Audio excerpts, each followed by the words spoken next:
ये कहानी मोनपुर नामक एक छोटी सी गांव की है, जहां हरेश नाम का एक छोटा सा किसान अपने दो बच्चे मोनू और सोनू के साथ रहता था। हरेश के पास केवल एक छोटा सा खेत था, जहां हरेश दिन भर काम करता था और उससे उपजी हुई फसल को पास के बाजार में बेचकर अपना घर चलाया करता था। हरेश रोज सुबह अपने खेत में काम करने जाता था, पूरी लगन और मेहनत से काम करता था। हरीश रोज सुबह से दोपहर तक अपने खेतों में काम करता था। उसके बाद हरीश ठेले में हरी भरी सब्जियों को लादकर बाजार में लेकर जाता है और बाजार के बीच में अपनी सब्जियों से लदी ठेले को लगाता है। हरीश आवाज लगाने लगा, सब्जी ले लो, सब्जी, ताजी ताजी सब्जी। ये कहकर हरीश गाहक बुला रहा था। थोड़ी देर बाद उसके पास एक गाहक आता है और हरीश से पूछता है, अरे भाई, ये टमाटर कितने रुपए किलो है? भाई, ये टमाटर 20 रुपए प्रति किलो है। ग्राहक बोलता है, भाई, ये टमाटर बहुत ताजी ताजी लग रही है। तब हरीश बोलता है, ये ताजी क्यों नहीं लगेगा भाई, सुबह ही खेतों से तोड़ कर लाया हूँ। बताइए कितने किलो दूं?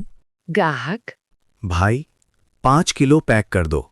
नई साल आने वाली है, इसलिए बच्चे ने कहा है टमाटर लाने को। पिकनिक मनाने के लिए टमाटो सॉस चाहिए। उसके बाद किसान ग्राहक को टमाटर पैक करके दे देता है। ग्राहक टमाटर को लेकर 100 रुपए देता है और चला जाता है। फिर हरीश सोचने लगा कि अगर मेरे पास थोड़े और पैसे होते तो मैं भी अपने बच्चों के साथ बाहर पिकनिक मनाने ले जाता। उसके बाद हरीश अपनी बची हुई सब्जियों को बेचकर शाम होते ही अपना ठेला लेकर घर चला जाता है और घर पहुंचकर वो देखता है उसके दोनों बच्चे उसका इंतजार कर रहे हैं। हरीश सब्जी ठेले को बाहर रखकर अपने बच्चों के साथ घर में घुसता है। उसके बाद मोनू उसके पिताजी से कहता है, पिताजी, मुझे बहुत भूख लगी है, कुछ खाना लाए हैं? तब हरीश कहता है, हाँ बेटा, मैं तुम्हारे लिए समोसे लाया हूँ। उसके बाद हरीश अपने दोनों बच्चों को समोसे देते हैं। फिर सभी मिलकर समोसे खाते हैं। उसके बाद हरीश के छोटे बेटे मोनू अपने पिताजी से कहता है, पिताजी, परसों नई साल है, सभी लोग नई साल की खुशी में पिकनिक मनाने जा रहे हैं। पिताजी, इस बार हम पिकनिक मनाने कहाँ जाएंगे? तब किसान हरीश कहता है, बेटा, मेरे पास तो ज़्यादा पैसे भी नहीं हैं कि तुम्हें पिकनिक मनाने बाहर ले जा पाऊंगा और कुछ बढ़िया पकवान बनाकर खिला पाऊं। हमारे छोटे से खेत से तो केवल मुश्किल से घर का खर्चा ही निकलता है। तब मोनू कहता है, पिताजी, हमें अच्छा अच्छा खाना नहीं चाहिए, हमें केवल पिकनिक में घुमाने ले चलिए। हम कुछ नहीं खाएंगे, और पिकनिक का मतलब केवल अच्छा खाना खाना तो नहीं है ना? तब किसान हरीश थोड़ी देर सोचता है और कहता है, ठीक है बेटा, मैं देखता हूँ, अगर कल सब्जी अच्छी बिकेगी तो हम पिकनिक मनाने ज़रूर जाएंगे। चलो अभी सो जाओ, बहुत रात हो गई है। उसके बाद हरीश अपने दोनों बच्चों के साथ सो जाता है। अगली सुबह हरीश जल्दी उठकर अपने खेत में सब्जी तोड़ने चला जाता है। हरीश खेत पहुंचकर ताज़ी ताज़ी सब्जी तोड़ने लगता है और सब्जियों को अपने ठेले पर रखकर बाजार जाने लगता है। हरीश बाजार में पहुंचकर अपना ठेला लगाता है और ग्राहक आने का इंतजार करने लगा और चिल्लाने लगा, सब्जी ले लो भाई, सब्जी, ताज़ी हरी सब्जियाँ, टमाटर ले लो, आलू ले लो।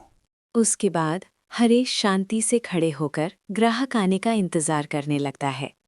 थोड़ी देर बाद उसके पास एक बूढ़ा व्यक्ति आता है और कहता है, अरे बेटा, टमाटर कितने रुपए किलो है? तब हरीश कहता है, बाबूजी, टमाटर तो 20 रुपए प्रति किलोग्राम है। बोलिए, आपको कितने किलो दूं? तब बूढ़ा व्यक्ति बोलता है, और आलू कितने रुपए किलो है? बाबूजी, आलू 10 रुपए किलो है। आपको कितने किलो दूं? बेटा, आधे किलो टमाटर और 1 किलो आलू दे दो। हरीश दादाजी को आलू और टमाटर दे देता है और पूछता है, बाबूजी, इतने से सब्जी से क्या होगा?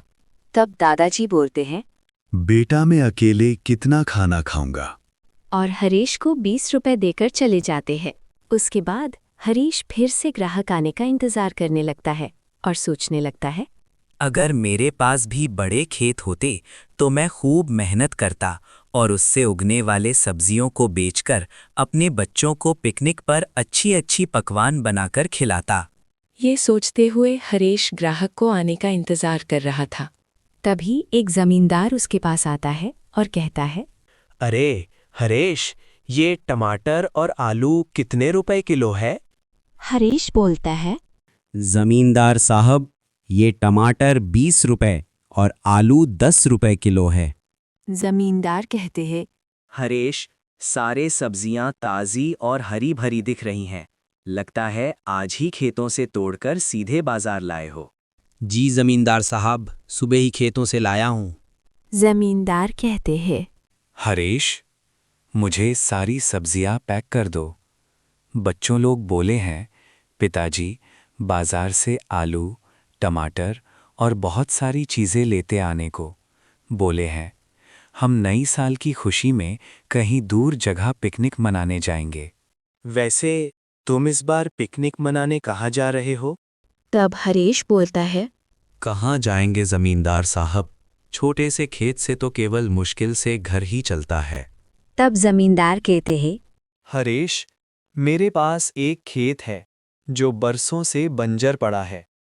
अगर तुम खेती करना चाहते हो तो मैं तुम्हें 5,000 में वो खेत दे दूंगा। तब हरेश कहता है।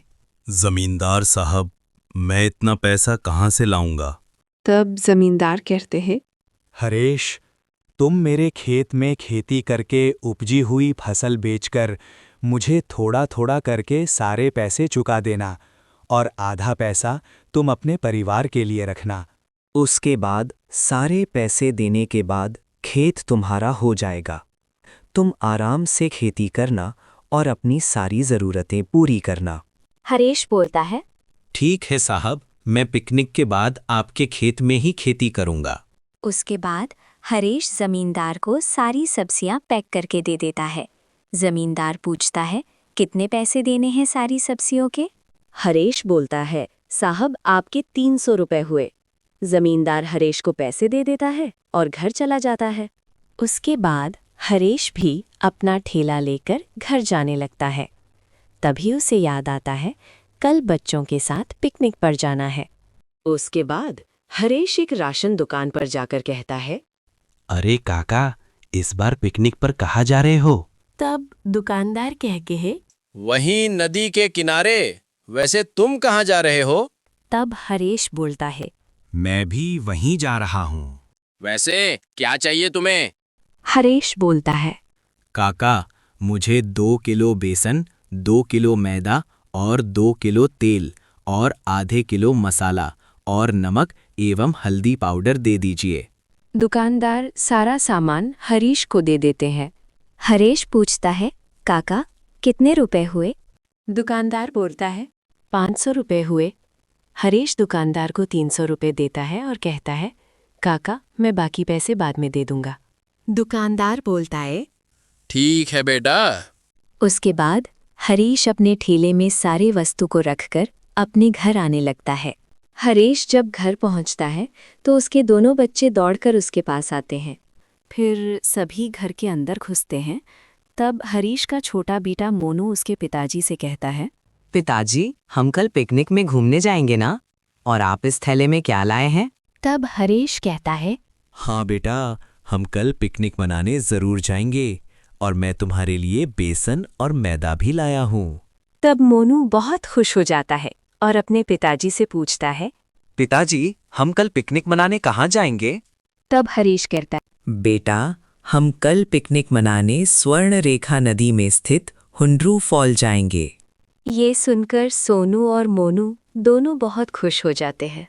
तब मोनू के पिताजी कहते हैं, बेटा, अभी जल्दी सो जाओ, कल सुबह जल्दी उठकर हमें पिकनिक पर जाना है। ठीक है पिताजी, हम अभी सो जाते हैं। ये बोलकर सभी सोने चले जाते हैं और सभी कोई सो जाते हैं। जैसे ही सुबह होती है, हरीश और उसके दोनों बच्चे तुरंत उठ जाते हैं और जाने की तैयारी करने लगते हैं। हरीश और उसके साथ दोनों बच्चे मिलकर आलू, टमाटर और बाकी सारी खाने की वस्तुएं ठेले पर रखकर पिकनिक मनाने हुंड्रू जाने लगते हैं। सोनू और मोनू गांव से होते हुए जंगल के रास्ते से गुजरते हुए नई नई जगह को देखकर बहुत खुश होते हैं। वे रास्ते से चलते जाते हैं। वे जंगल के बीच में बने रास्ते से जाते हैं। आधे घंटे चलने के बाद वो सभी देखते हैं झाड़ियों के पार एक सुंदर झरना है जिससे लगातार पानी नीचे गिर रहा है। ये देखकर दोनों भाई बहुत खुश हो जाते हैं और अपने पिताजी से कहते हैं, पिताजी, वो देखिए, झरने से पानी नीचे गिर रहा है। तब हरीश कहता है, हाँ बेटा, हम यहीं पास में ही पिकनिक मनाएंगे। ये कहकर हरीश ठेले से सामान को उतारकर झरने के सामने ही एक समतल जमीन पर अपना चूल्हा लगाया। मोनू पूछता है, पिताजी, क्या हम यहीं पिकनिक मनाएंगे? तब मोनू के पिताजी कहते हैं, हाँ बेटे, हम आज यहीं पिकनिक मनाएंगे। उसके बाद हरीश मिट्टी के चूल्हे को जलाकर बच्चों के लिए खाना तैयार करने में लग जाता है। तब हरीश के दोनों बच्चे हरीश से पूछते हैं कि पिताजी, जब तक खाना बन रहा है क्या हम झरना देखकर आएंगे? हरीश बोलता है, ठीक है बेटा, जाओ, लेकिन ध्यान से जाना, पानी बहुत गहरा है और ज़्यादा नज़दीक मत जाना। ठीक है पिताजी, हम केवल झरने को दूर से ही देखेंगे। ये कहकर सोनू और मोनू दोनों जंगल के बीच से पेड़ से ढके हुए रास्ते से चलते हुए झरना देखने चले जाते हैं। फिर हरीश अपने सारे सामान को नदी के किनारे समतल भूमि पर रखकर समोसे और पकौड़े बनाना शुरू करता है। दूसरी तरफ सोनू और मोनू दोनों देखते हैं कि झरने से पानी धीरे धीरे नीचे गिर रहा है और झरने के साइड तरफ बहुत घने और ऊंचे पहाड़ हैं और सोनू और मोनू दोनों झरने के और नज़दीक जाकर देखते हैं। सोनू और मोनू दोनों पानी में हाथ डालकर हाथ धोते हैं। उसके बाद अपने पिताजी के पास वापस लौटते हैं और फिर अपने पिताजी से पूछते हैं, पिताजी, आप क्या बना रहे हैं? तब हरीश कहता है, बेटा, मैं तुम्हारे लिए पकोड़े और समोसा बना रहा हूँ। तुम दोनों जाओ और नदी से स्नान करके आओ, तब तक मैं तुम दोनों के लिए गर्मा गर्म पकौड़े तैयार करता हूँ।